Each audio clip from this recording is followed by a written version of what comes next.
I used to put a date of today, ठीक है, and I used to mention themes, like what themes have been there in the newspaper for, अच्छा okay ठीक है, तो ये हो गया एविएशन सेक्टर ऑलरेडी। तो इस तरीके से I used to mention themes. अगर मान लो यूएन की कोई बॉडी मेंशन्ड है like UNESCO, if suppose some has been mentioned, तो I used to mention theme like this। अब यूनेस्को क्यों मेंशन था, suppose 3 new sites added, तो I used to just write this much, ठीक है, वो 3 साइट के लिए I used to just leave the space, लिखती नहीं थी 3 साइट का नाम, I used to just leave the space। So now when ऐसे करके मैंने per day I am getting say 10 to 12 themes।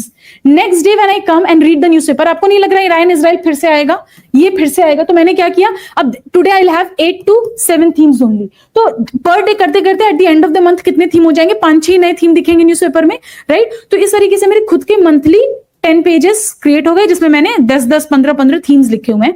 Now when I am revising it I will come that UNESCO में 3 new sites add हुए, I will try recalling कौन से वो 3 थे, नहीं आएंगे तो I can go and Google it, but I will never write it here. If you write it here, you go for passive reading. You again try and mugging things up. अब वहां लिखोगे नहीं, बार बार आओगे और याद करने की कोशिश करोगे, रिकॉल करने की कोशिश करोगे, so that will make your brain more active. क्योंकि आपको समझना है, be it prelims, be it mains, we are not, the exam does not provide you mugging up का atmosphere, it provides you information retrieval का atmosphere, कि आपको याद करना है, आपको इंफॉर्मेशन निकालनी है ब्रेन से।